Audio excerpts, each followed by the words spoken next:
Hello, welcome to another episode of the Wonder Club. I'm Gaby, and I'm here to talk about curiosity, new perspective, and the joy in the little things. But overall, it's just the magic of ordinary life. No crazy stuff, a lot of personal stories. Um, this is the second episode of my newsletter podcast that I'm going to read here. And yeah, I hope that you find this interesting. Let's get into it right away. This one is called Moving On. Why I didn't quit my job, being okay with change, and relying on myself are important for alignment and agency.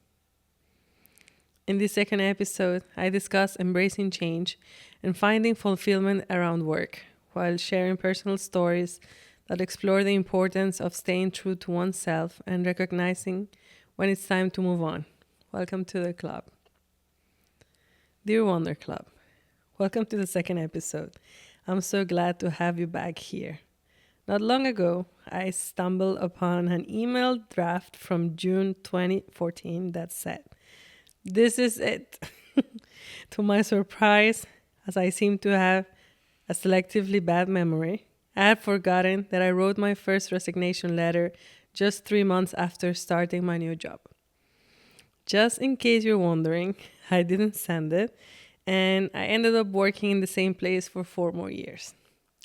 I've experienced several alignments in my life already. I haven't numbered them or listed them, but I know that they have monumentally changed the way things are going. Could they be called crisis? Maybe. I don't necessarily plan to follow a timeline of life events, but I wanted to look back and start from somewhere. That the journey I am today makes sense. For you, but mostly for me too. And I think it's safe to say that it started when I decided to move on from my 9 to 5 office job, which actually was a 10-hour workday from 8:30 to 6:30 with a 1-hour lunch break, but that's not the point now. What it meant for me to move on, or how I didn't know back then things would change. I would no longer be a full-time architect, a degree that, even though it took much of my mental health and sleep, is a label I carry with pride. I transitioned into a remote job that would become a safe constant and allow me to do much of what I do today. With that, questions like, what do I want to do today? And who do I want to see started to replace, can I? I no longer had to physically go to an office, so the longing for a desk space that is mine became a thing, and I just got it in 2022. I thought my time after work would be so productive immediately. However, I was chronically tired, and it actually took me about 2 months to start being close to productive. Looking back now, I could have been burnout, most likely, but this was a term that was not part of my vocabulary at the time. And I recognized that I didn't want to, for the next thing, whatever it was, to be full time, to feel that I still have myself as a priority and my interests going. Work, sure, but a rich life besides work, that too. Why am I sharing all this? Because maybe you're not looking to change your current job, but are in a situation where you could indeed benefit from moving on. I'm quite adamant about the power of words. That's why I insist that I didn't quit my job. I just moved on to the next thing to align with myself. I don't know how you get your aha moments, but mine are usually very random and out of context. They seem like the smallest thing ever until they're not. Short story time. The one who couldn't smile. I used to work on the second floor of a building. And to get there, I had to pass by another department to reach the only staircase that would eventually take me to my desk. Every morning, I would say, "Good morning," with a big smile. This one I still have here, right? Why, you ask? Why not? I like it. And most of the time, there would be a positive reaction or general acknowledgement from the majority. Everyone but this person, the one who couldn't smile or react like ever. One day, I arrived and I honestly saw them in the department. Sorry. One day, I arrived and only saw them in the department as only them, alone. And I immediately thought, I won't say anything. They won't reply as usual. And as I kept going up the stairs, it hit me. I can no longer be surrounded by people who make me want to change who I am. Obviously, there were a lot of other things that led me to that decision. But it was then when I really knew that it was enough. I came back home knowing that I wanted to find my people, the ones who wanted to celebrate life and be happy. From then on, onwards and upwards. That's actually a very nice story. I'm proud that I wrote this. Well, we continue. There was a book back then that I started reading and that it actually really helped me reframe some beliefs. The 4-Hour Work Week. Escape 9 to 5. Live anywhere and join the new rich. Spoiler alert. I never finished it and it was a while ago. So in order to make sure that I don't spread fake news, I had some help with refreshing my memory. We have heard so much that if you do what you love, you won't work a day in your life. Tim says that's far from being the truth and that it's best to have a job that gives you the time and resources to do what you actually want to do besides working.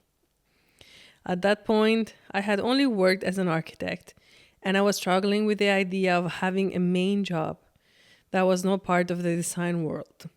But after have reading this book, I started feeling comfortable with my decision to try a new domain, helping people create animated videos.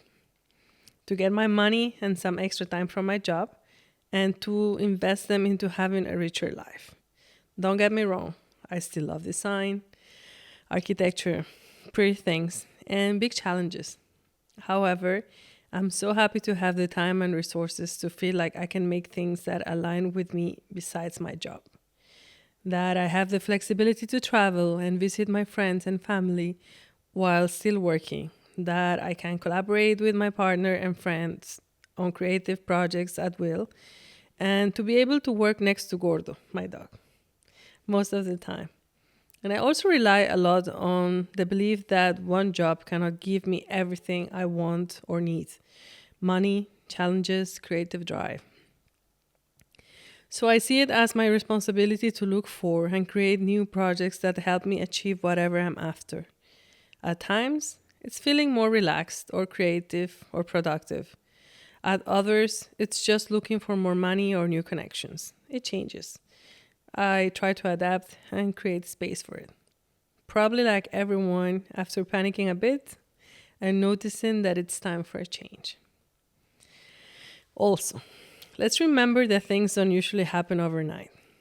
I worked in the same place for over 3 years before deciding I was ready to move on. As uncomfortable as it is to continue doing something you know you don't want to, I kept thinking about what my future would look like once I had more time and agency to explore. It also helps that I'm goal-oriented.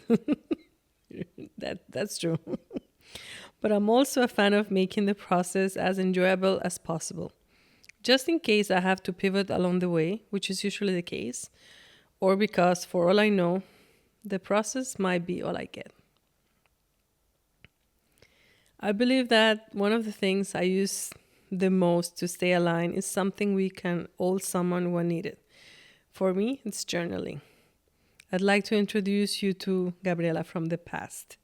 Always making things easier for me, the Gabriela from the future. I constantly find notes and insights from her, ensuring we don't remain on autopilot for too long. Always asking questions, always. Like, what does happiness look like for you? And what does a great job look like for you? For as long as I can remember. I always strive to get to the bottom of those desires and seize every opportunity to align with those answers.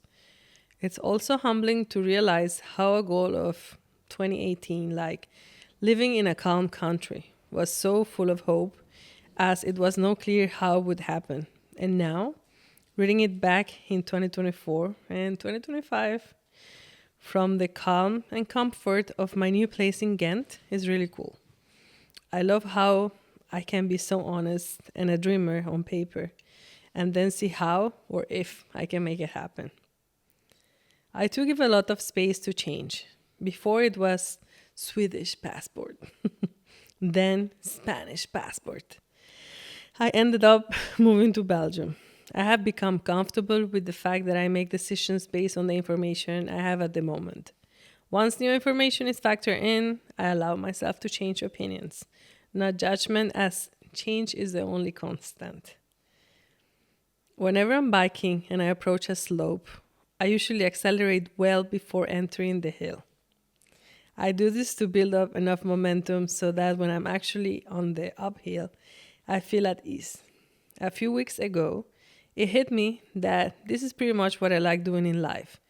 I strive for the Gabriela of the present to do as much as possible so that the Gabriela of the future has an easier uphill.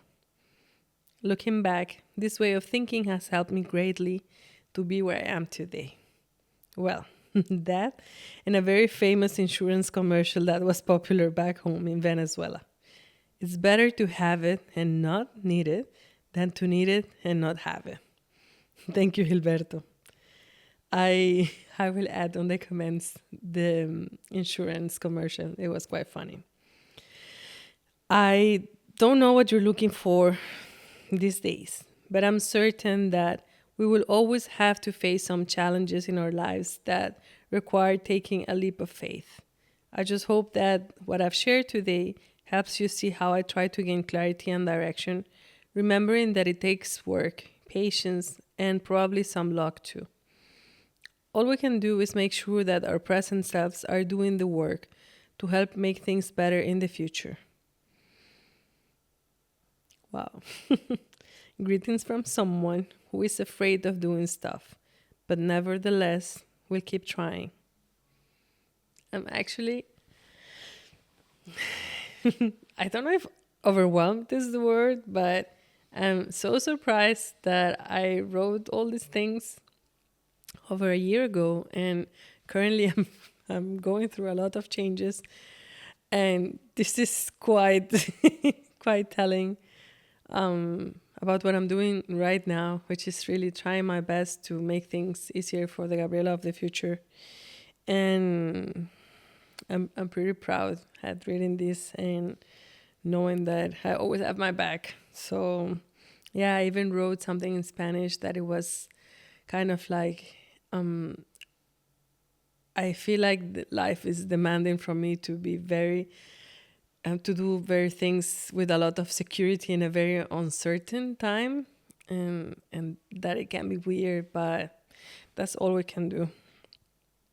I also wanted to add that I will put all the information where you can find the version for you to listen to the podcast or just to read the newsletter in case you prefer any other of the formats. And on the written version on Substack, I also have a behind the scenes for paid customers, for paid supporters, not customers, where I usually talk about behind the scenes of the episode, how was to the process to actually make it happen, or what was going through during that time. Just basically behind the scenes. For example, for this one, because I also leave like highlights of what I said, it's a voice note. I have living work considerations, going back to core values, imposter syndrome, and thank you. And there's also a few extra resources. Basically, they're what I'm into, what I'm seeing, what I'm listening. They will change depending on where my mind was at. And yeah, these are bi-weekly episodes that I'm very, very, very happy that I decided to do it. And now I'm also very excited that I am bringing them here to you, because I feel that this can be a format that can bring me a lot of new things and connections, and it's definitely going out of my comfort zone, which is something that I feel uncomfortable, but I like doing. So here I am. Well, see you in the next one. Bye.